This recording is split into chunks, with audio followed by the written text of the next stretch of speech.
Story 1. A cheating spouse throws a lavish party but suffers. Unexpected consequences expanded. I had been married to Tom for nearly a decade, and for most of that time, I had believed in the life we were building together. We had our ups and downs, of course, but nothing had shaken my trust in him until the subtle hints began. At first, it was just little things. The occasional late night at work he couldn't fully explain. Texts he quickly closed when I walked into the room, and that odd, nervous energy whenever I asked about his plans. I didn't want to see it. I wanted to believe that we were secure, that our life together was strong enough to weather anything. But slowly the pieces fell into place. The restaurant receipts, the unusual meetings he claimed were networking events, the casual dismissals when I expressed concern, they all told a story I wasn't ready to face. Then came the invitation. Full glossy card embossed with gold lettering announcing a lavish celebration at a rented hall. A night of success, it said. Tom was toasting his achievements over the past year, an evening of luxury, music, and applause. It should have been meaningless to me, a simple social event, but I knew the truth. The party wasn't just a celebration, it was a display of arrogance, designed to mask a betrayal that he hoped I would never discover. I spent the next few weeks quietly preparing. I observed the patterns of his lies, pieced together the timeline of his affairs, and meticulously gathered evidence, photographs, texts, emails, and even casual confessions that he thought went unnoticed. Every piece became a thread in a tapestry that would reveal the truth at the perfect moment. The day of the party arrived. Guests arrived in formal attire, mingling in the grand hall filled with sparkling chandeliers. A string quartet tucked into one corner and tables groaning under the weight of hors d'oeuvres and champagne. Tom beamed, dressed in a tailored suit, exuding the confidence of a man who believed he had orchestrated perfection. I stayed quiet, letting him bask in the glow of his success, all while the evidence I had collected waited silently in the background. The first signs of tension appeared subtly. A mutual friend, who knew the truth but had not been fully involved, made a casual remark about a meeting Tom had mentioned, one that contradicted the timeline he had presented in his speech. The guests didn't react at first, but a few eyebrows lifted, whispers passed from one group to another. Tom tried to recover, laughing it off and attributing the discrepancy to miscommunication. The confidence in his voice faltered ever so slightly.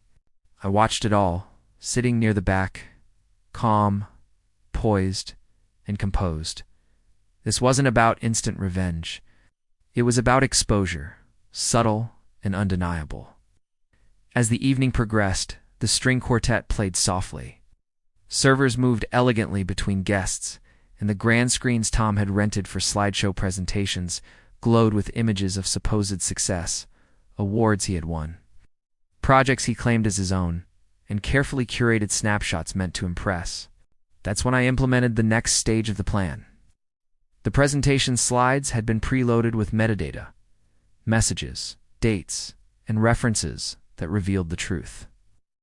The slides that Tom intended to show as his accomplishments actually included evidence linking him to the affairs he had tried to hide, interspersed so cleverly that only someone paying attention would notice initially. I didn't have to do anything. I simply waited for the projection to illuminate the room. Tom began his toast, raising a glass with a practiced smile. "To a year of achievement, hard work, and dedication," he proclaimed, expecting applause. The guests clapped politely, but there was a shift, a subtle tightening in the atmosphere. A flicker of curiosity in their eyes as the metadata on the first slide glowed faintly on the projector. Names, dates, and messages that had never been intended for public view appeared, just briefly enough to be caught by observant eyes. A client who had worked closely with us leaned over to another, whispering, "I think. Wait, are these?" The word spread quietly, but rapidly. Guests began to murmur, connecting the dots, realizing that the elaborate event wasn't just about success, it was a thin veil for deception. Tom's smile faltered, his confident posture stiffened, and he stammered, trying to regain control of the narrative. The whispers grew louder, questions were asked politely, and he attempted to answer with charm and humor. "Ah, yes, that's a bit of a mix-up," he said, but it was too late. Evidence didn't lie. Photos of clandestine meetings, text exchanges, and conflicting stories were all visible to those with discerning eyes. The crowd, previously enchanted by the grandeur of the evening, now saw the cracks in the carefully constructed facade. I remained silent, sipping my champagne, observing the unraveling of his narrative. I had no need to point fingers. The truth was unfolding naturally, each revelation timed perfectly, each piece undeniable. There was no shouting, no confrontation, just the quiet, inevitable exposure of his deception in a room filled with people he thought were admirers. The evening's climax arrived when a longtime friend, previously unaware of the full story, asked a pointed question. "So this recent trip to the resort, was that a business retreat?" Or the room fell silent. Tom's confident mask shattered. Guests exchanged glances. Whispers erupted into murmurs. And the laughter that had once followed his jokes faded into an awkward quiet. In that moment, the lavish party, intended as a personal triumph, became an arena for public revelation. The irony was exquisite. His attempt to impress and deceive simultaneously broadcasted the truth. He had believed that opulence and charm could mask betrayal, but the very extravagance he relied upon became the stage for accountability. The aftermath was swift. Friends and acquaintances approached me quietly, expressing sympathy, disbelief, and awe at the precision with which the situation had unfolded. Tom tried to salvage the evening, but it was impossible. The trust he had taken for granted was gone, and public perception had already shifted irrevocably. Over the following weeks, the consequences rippled outward. Mutual friends distanced themselves, some quietly condemning, others simply uncomfortable with the exposure.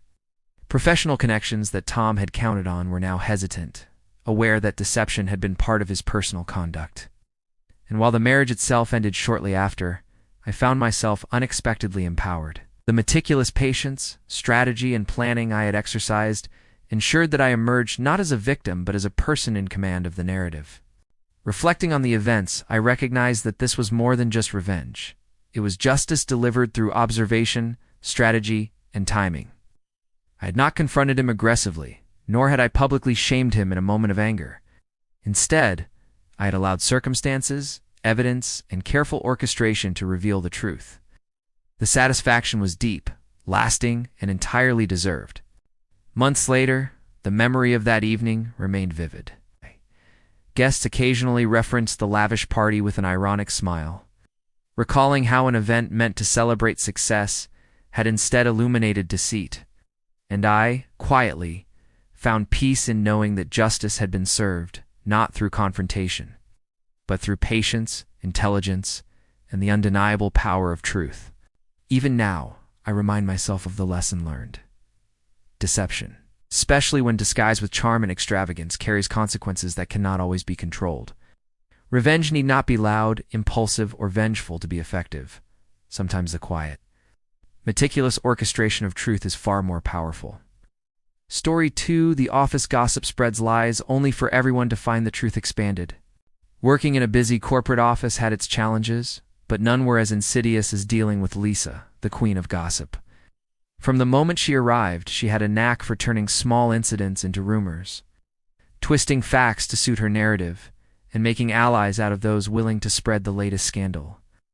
At first, I tried to ignore it, assuming that professionalism would eventually outshine idle chatter. But it didn't. Lisa thrived on drama. She whispered behind people's backs, emailed sly comments to selected colleagues, and even made phone calls that hinted at impropriety, always careful not to leave a trace she could be blamed for.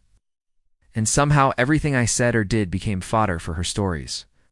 Meetings I attended, client calls, even casual conversations, she spun them into tales that made me appear incompetent, manipulative, or worse. At first, I responded politely. I corrected rumors quietly, asked colleagues not to misunderstand, and maintained my composure. But Lisa's efforts only intensified. She seemed to take pride in the chaos she created. I realized that ignoring the problem was no longer an option. I needed a strategy that would ensure accountability and expose the truth without stooping to the same malicious level. The first step was observation. I began tracking her patterns, noting who she approached, what times she was most active, and how she disseminated information. I listened to her conversations subtly, documented emails she sent, and made mental notes of inconsistencies in her stories. It wasn't about vengeance. It was about understanding the mechanics of the gossip so that the truth could be revealed decisively. Early one Monday morning, Lisa whispered to a small group that I had been passed over for a major client project because of laziness, a complete fabrication. By lunchtime, I could feel the tension. Colleagues avoided discussing work in front of me, emails from clients were unnecessarily cautious, and even management seemed wary. It was astonishing how quickly her story spread, like wildfire, with no evidence to stop it. I knew I had to respond strategically. Confrontation would only escalate the situation, and exposing her without preparation could backfire. So I began collecting evidence. Every email I sent, every document I shared, and every conversation with clients became meticulously recorded. I also quietly spoke to colleagues who were eyewitnesses to her gossip, ensuring that I had allies who could confirm the truth. The situation escalated further. Lisa began sending anonymous notes to management, implying that I was mismanaging budgets and ignoring important deadlines. Even HR was drawn in, reviewing files and questioning small discrepancies. I felt the tension building like a storm cloud over the office. Every day, I walked a delicate line, remaining professional while simultaneously preparing the groundwork for exposure. Then came the critical turning point, the big client review meeting. Lisa had spread rumors suggesting that my presentation would be chaotic, incomplete, or mismanaged. She had relied on fear and expectation to manipulate perception. I prepared meticulously, anticipating every possible accusation or insinuation she might raise. My evidence was organized chronologically, each email, message, and report backed up with concrete proof. The day of the meeting arrived. The conference room was packed. Clients, team members, and management were all present. Lisa, confident as ever, attempted to smile as I set up my presentation. I noticed the small smirk. Yes.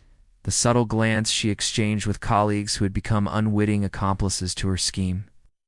I remained calm, taking a deep breath, focusing on the evidence I had compiled. I began the presentation, narrating the project's progress, milestones, and successes.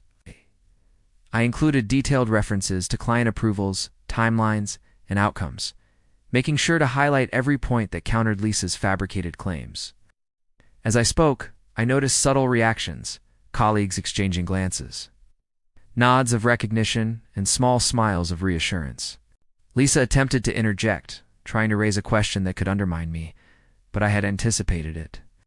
Calmly, I responded with clear references and data that neutralized her attempt. She blinked, momentarily flustered, and I felt a surge of quiet satisfaction.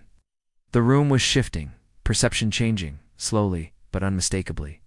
After the presentation, I sent a concise summary report to management and clients, documenting my work and subtly addressing the falsehoods she had spread.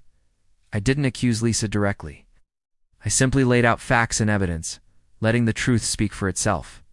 Within hours, colleagues began to reach out privately, expressing relief that the situation had been clarified. Some who had believed her rumors quietly apologized, while others withdrew from her influence entirely.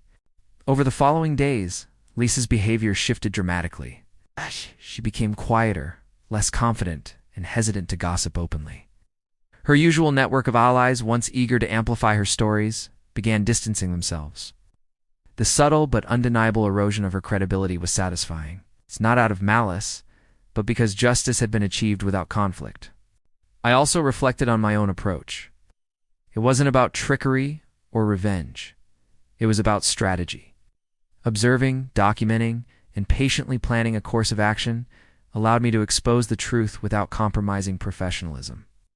Every small action, from quietly recording emails to noting her inconsistencies, was a step toward accountability. Then, something almost poetic happened. Lisa tried to spread another rumor, this time about a minor error in a client report I had submitted.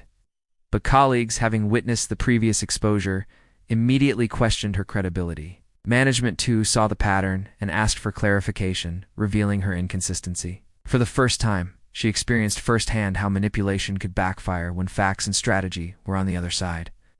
The office's atmosphere improved dramatically. Meetings became more focused on work, emails more professional, and collaboration more genuine. Lisa was still there, but the power she had once wielded was gone. Respect, professionalism, and accountability had replaced gossip and deception. Months later, the story of Lisa's gossiping ways became a quiet, cautionary tale. New employees were subtly warned not to let office politics and rumors interfere with work. They were encouraged to observe, document, and remain professional, a lesson I had learned the hard way. Even now, when I walk past her desk, I see the subtle traces of her shift in behavior, quieter conversations, cautious interactions, and a noticeable lack of influence. The office, once dominated by whispers and tension, now thrives on transparency and respect. The satisfaction I feel isn't rooted in schadenfreude, but in knowing that patient, strategic action can correct injustice far more effectively than impulsive confrontation. The experience also taught me about perception and power. Gossip may spread quickly, but the truth, if carefully documented and strategically presented, can correct perception even more swiftly. Lisa's attempts to manipulate the narrative ultimately exposed her to the natural consequences of deceit. Patience, intelligence, and methodical planning proved more effective than any immediate act of retaliation could have been. Looking back, I realized that Lisa's gossip was never about me personally. It was about control, influence, and the thrill of manipulation. By responding with strategy instead of anger, I reclaimed both my professional reputation and personal peace. The lesson resonates even outside the office. Patience, preparation, and strategic exposure can transform conflict into an opportunity for accountability and growth. By the end of the year, Lisa's reputation had stabilized at a neutral level. No one openly trusted her, yet she remained part of the team, a living example of the consequences of manipulation. The office learned that integrity and evidence always outweigh gossip and deception, and I quietly had become a model of how to respond with intelligence, calm, and precision. Even now, reflecting on that year, I understand how powerful measured strategy can be. Gossip thrives on assumption, fear, and confusion. The truth thrives on clarity, patience, and evidence. The narrative I carefully constructed exposed the lies, restored credibility, and taught a lasting lesson, all without shouting, public confrontation, or bitterness. Justice, I realized, is far more satisfying when delivered through strategy rather than impulsivity.